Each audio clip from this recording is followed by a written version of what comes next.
Kotak Mahindra bank का stock क्यों गिरा आज, इसके बारे में एक डिस्कशन मैं आप लोगों के साथ करने वाला हूं। एक प्रेजेंटेशन भी आप लोगों के साथ शेयर करूंगा, उसमें पॉइंट बाय पॉइंट ये सारे फैक्टर्स एक्सप्लेन करने की कोशिश हम करेंगे।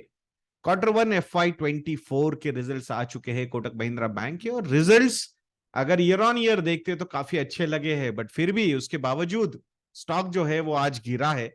वही समझने की कोशिश यहाँ पे आज करने वाले हैं दोस्तों।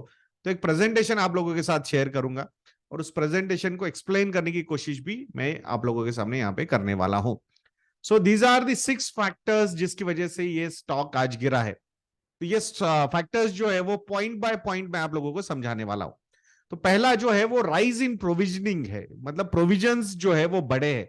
वैसे ये नंबर बहुत बड़ा अलार्मिंग नहीं है, बट डेफिनेटली जो एक ऐसा लग रहा था कि बॉटम आउट हो रही है, बॉटम हो रही है, बॉटम मतलब बहुत नीचे नीचे नीचे जा रहे थे, प्रोविजंस के नंबर नीचे जा रहे थे, देन जो प्रॉफिट्स के नंबर थे वो ऊपर आ रहे थे, ग्रॉस एनपीए नेट एनपीए के नंबर्स नीचे जा रहे थे। तो ये सारी चीजें अभी ऐसा लग रहा है कि now things have started turning means in a way little bit negative for banking sector. दो यहाँ पे कोई अलार्मिंग सिचुएशन नहीं है, बट स्टिल आई थिंक अगर ये नंबर बढ़ते हैं तो that's not a positive sign. So overall इन नंबर्स को थोड़ा समझते हैं। सो इंटरेस्ट अर्न जो है बैंक का वो 43% ईयर ऑन ईयर बढ़ा है, 7% क्वार्टर ऑन क्वार्टर बढ़ा है। इंटरेस्ट एक्सपेंडिचर यहाँ पे बढ़ा है to by 62% year on year and 15% quarter on quarter.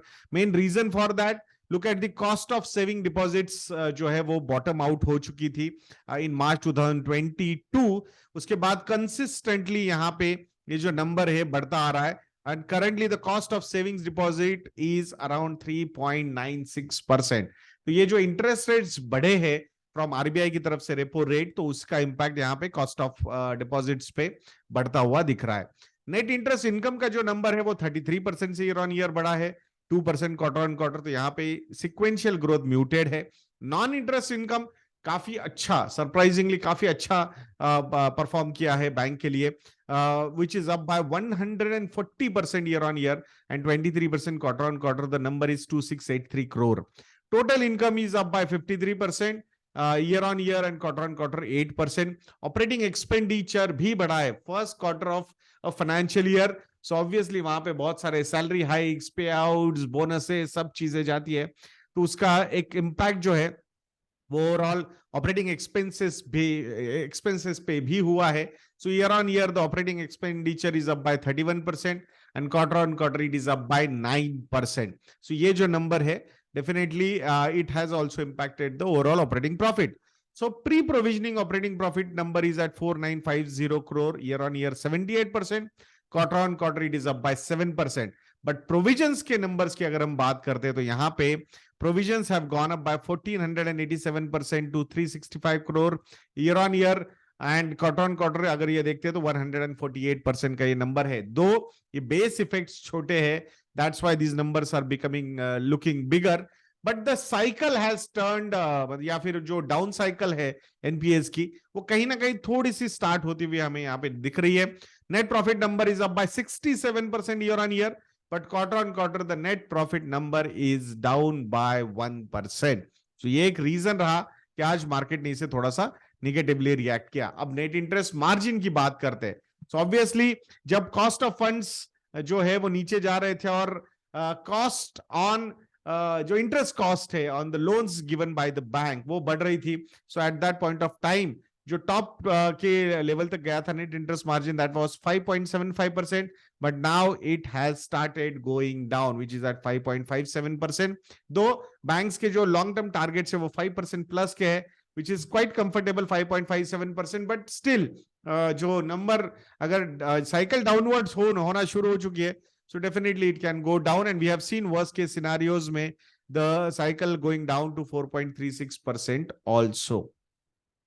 Now the declining CASA ratio, ये भी एक बहुत बड़ा factor. You must be seeing ना a lot of ads about active money कि कैसे आप आपके सेविंग्स अकाउंट का पैसा एफडी में शिफ्ट कर सकते हो। तो it has started denting the CASA book of bank, और जहां मतलब नेट इंटरेस्ट मार्जिन का सीधा सीधा इंपैक्ट इसके मतलब इसका इंपैक्ट सीधा सीधा निम्स पे होता हुआ हम देख रहे हैं। So currently the CASA book is at 49%। ये अगर आप देखते हो बेस्ट के सिनारियोज में 60.7% तक ऊपर जा चुकी थी, वहां से ये 49% तक नीचे आई है. Within a year, this book has gone down by 9%. So obviously cost of funds जो है वो वहां पे बढ़ेंगे ही बढ़ेंगे. So overall term deposits are at 51% and 49% CASA deposits. तो ये भी एक बहुत बड़ा इम्पैक्ट रहा है निम्स के नीचे जाने पे. और आने वाले समय में राइजिंग कंपटीशन हो या फिर एक बार आपने ये आदत लगा दी आपके डिपॉजिटर्स को to give higher interest rates, so it normally becomes difficult to again switch back to the lower interest rate scenario unless the competition is allowing you to do that. So that is also one more reason कि आज stock पे pressure बना है.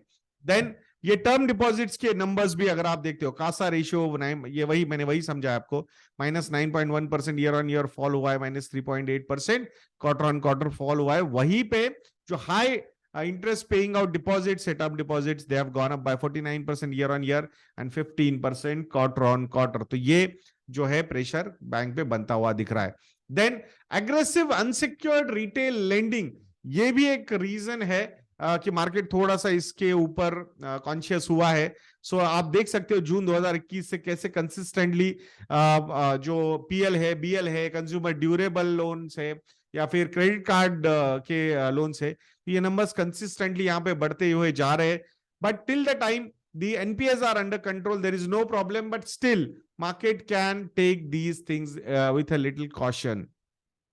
Unsecure retail lending की book जहां पे जून में 4.8% की थी, अब वो 10.7% तक ऊपर जा चुकी है. Within a year from 7.1% to 10.7% पे अनसिक्योर्ड रिटेल लोन बुक जा चुकी है. तो ये वो रीजन है जो मार्केट को थोड़ा सा कॉन्शियस करता हुआ हमें दिखता है. Now last is the erosion in asset quality. दो मतलब भले वो टर्म आपको इरोजन लग रही है, but it's not technically too much of erosion, but still the numbers जो है net NPA numbers from 0.37% to 0.40% तक ऊपर आए हैं. तो ये again I was just saying कि कैसे ये अपटिक हो रहा है ये चीज. So that's not a positive sign. Then अगर हम स्लिपेजेस की बात करते हैं, Q1 FY24 में 1205 करोड़ रुपीस के स्लिपेजेस हुए हैं, 0.4% ऑफ द एडवांसेस. तो ये जो चीज है ओवरऑल जो स्लिपेजेस के नंबर से अगर ट्रेलिंग 12 मंथ्स के हम देखते हैं, so that number is also not making market quite comfortable. So I think all these factors have turned out to be little negative. और टोटल प्रोविजंस जो है which include specific standard covid related जो है वो 6,516 crore rupees, which is 110% of the NPA book है. Provision coverage ratio is still better, 78%. There is no problem as such. तो don't think that कि अरे बाप रे बहुत ही खराब सिचुएशन में तो ये नहीं है सब चीजें. But still I think market को कहीं ना कहीं ये जो फैक्टर्स है थोड़े से कॉन्शियस करते हुए हमें दिखते हैं, एंड दैट्स व्हाई स्टॉक को थोड़ा नेगेटिव रिएक्ट किया है. दो रिजल्ट आने के पहले market was expecting a lot of fireworks. Year on year तो फायरवर्क्स दिखे हमें, बट क्वार्टर ऑन क्वार्टर कुछ डिसअपॉइंटमेंट्स थी. And when we are analysing bank stocks और एनबीएफसीज, वी फील दैट कि it's always better to see sequential performance compared to year on year. Year on year होना चाहिए, ultimately EPS वगैरह तो year on year ही change होते हैं. So all those things can matter. सो आशा करता हूं दोस्तों कि आपको ये वीडियो अच्छा लगा होगा. एंड 1 अगस्त से हम हमारे मॉडल पोर्टफोलियो सब्सक्रिप्शन के प्राइसेस रिवाइज करने वाले हैं. तो if you want to avail the current prices with a good discount, please use promo code monsoon and get 55% discount on our model portfolio subscription. And if you want to book a session on investment advisory, investment execution, or you want some kind of help on portfolio management, you can contact our relationship cell. We will be more than happy to help you on that front also. आशा करूंगा आप जरूर investinnet.in को visit करोगे and हमारे research products को subscribe करोगे. Video को like करना, शेयर करना और चैनल को सब्सक्राइब करना बिल्कुल मत भूलना. नेक्स्ट वीडियो में मिलते हैं. जय हिंद.